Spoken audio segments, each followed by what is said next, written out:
Hai semua, Assalamualaikum. Jumpa kembali bersama aku, Retia Madiun. Di videoku kali ini, aku mau review gaji di Hong Kong ya. Mau review gaji di Hong Kong sebesar 4 dolar 630 ya. Yuk simak videonya, stay tune terus. Oke, aku akan review gaji menurut kontrak di Hong Kong ya. Berapa sih gaji menurut kontrak di Hong Kong itu? Gaji menurut kontrak di Hong Kong itu tertera 4.630 dolar ya. Dan ini aku juga udah gajian, aku kasih tahu ini uangnya ya. Dan ini uang 500-an dolar ya. Ada yang digaji dengan uang 1000 dolaran dan ada yang digaji dengan 500 uang dolar. Kebanyakan di sini 500 uang dolar ya. Dan ini semua jumlahnya itu 4.630 dolar ya. Dan di kontrak kerja ini ya, di kontrak kerja ini juga tertera uang makan sebesar 1.121 dolar. Kalau untuk uang makan ini bisa dikasih dan bisa enggak ya, karena kita sehari-hari udah ikut makan sama majikan. Tetapi kalau yang hariannya enggak ikut makan majikan, kalian boleh minta ya uang makannya itu, tapi uang makan itu enggak harus dikasih dengan uang ya. Jika kalian tidak dikasih makan, kalian boleh minta sebesar 1.121 dolar ya, kalau kalian tidak dikasih makan. Dan ini gaji 4.630 dolar ini ya. Kalau kalian tidak dikasih gajinya ini, kalian bisa tuntut majikan, kalian bisa komplain sama majikan, karena ini wajib ya, gaji kita wajib yang harus dikasihkan majikan ya. Kalau misalnya gaji kalian itu lebih, itu berarti ada tambahan dari majikan. Misalnya ada yang digaji 5.000, ada yang digaji 6.000, ada yang digaji 7.000, itu adalah uang tambahan dari majikan. Biasanya kalau majikan baik itu ada yang dikasih gaji lebih ya. Tapi gaji pokok yang tertera di kontrak itu 4.630 ya, setara uang Indonesia 8,5 juta ya. Pokoknya ini kontrak kerja ini jangan sampai hilang ya. Ini kontrak kerja ini udah tertera, kita bekerja mengurus anak, menjaga anak atau menjaga orang tua. Ini kontrak kerja juga tertera gaji kita berapa, terus mendapat uang makan berapa. Kalau tidak dikasih makan majikan, kita mendapat uang makan. Pokoknya kalau kerja kita tidak sesuai di kontrak ini, kita juga bisa komplain ya. Kita bisa mengadu ke imigrasi ataupun KJRI ya, jika kerjaan kita tidak sesuai dengan kontrak ini ya.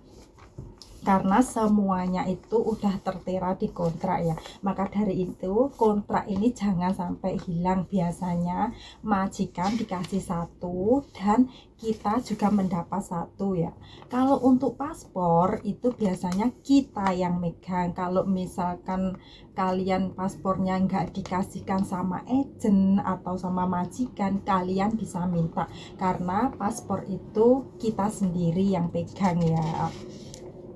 Terus di kontrak ini juga tertera libur kita ya.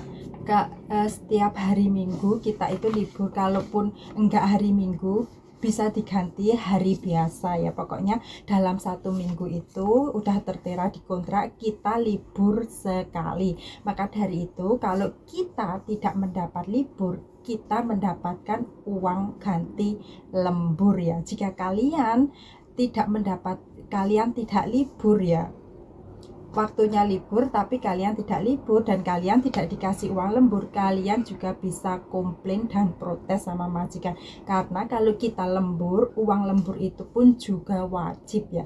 Biasanya uang lembur itu gaji kita 1 bulan dibagi 30 hari ya. Ada yang mendapat 150 dan ada juga yang mendapat 200. Pokoknya tergantung majikan. Kalau kita bagikan biasanya itu mendapat 150, 155 dan 160. Jadi enaknya bekerja di Hong Kong itu semua udah tertera di kontrak ya. Dan kita juga mendapat libur 1 minggu sekali, serta hari nasional juga mendapatkan libur ya. Enaknya di situ. Terus kita kalau kerja nggak dapat libur itu kita pastinya jenuh dan sedikit stres ya. Jadi yang ingin bekerja ke Hong Kong, kalian harus sebelum menandatanganin kontrak kerja ini, kalian harus baca dulu ya. Sebelum ditandatanganin, pokoknya baca dulu apa isi dari kontrak kerja tersebut ya. Jika kalian menyetujui kontrak kerja ini, kalian langsung tanda tanganin kontrak kerja ini ya. Karena kalau enggak kalian baca dulu isi kontrak kerja ini, kalian tidak tahu. Kalian jangan asal menandatangani kontrak kerja ini ya kalau kalian belum baca isi kontrak kerja tersebut. Jadi usahakan sebelum ditandatanganin kalian harus mengerti, kalian baca semua apa isinya ya. Karena ini penting banget kontrak kerja di Hong Kong ini ya. Dan jangan sampai kontrak kerja di Hong Kong ini jatuh ke tangan orang lain yang tidak bertanggung jawab ya. Karena kontrak kerja di sini pun bisa disalahgunakan orang yang tidak bertanggung jawab. Maka dari itu, jika kalian mendapatkan kontrak kerja dari majikan atau dari agen, kalian harus simpan baik-baik ya. Jangan sampai jatuh ke tangan orang lain yang tidak bertanggung jawab. Pokoknya di sini identitas kita itu kontrak kerja dan KTP serta paspor itu sangat penting banget ya. Jangan sampai jatuh ke orang lain. Ya udah, video aku sampai di sini ya. Semoga sharing aku bermanfaat buat kalian ya yang mau bekerja ke luar negeri, dan bisa menginspirasikan kalian yang mau bekerja ke luar negeri tidak takut untuk pergi ke luar negeri ya.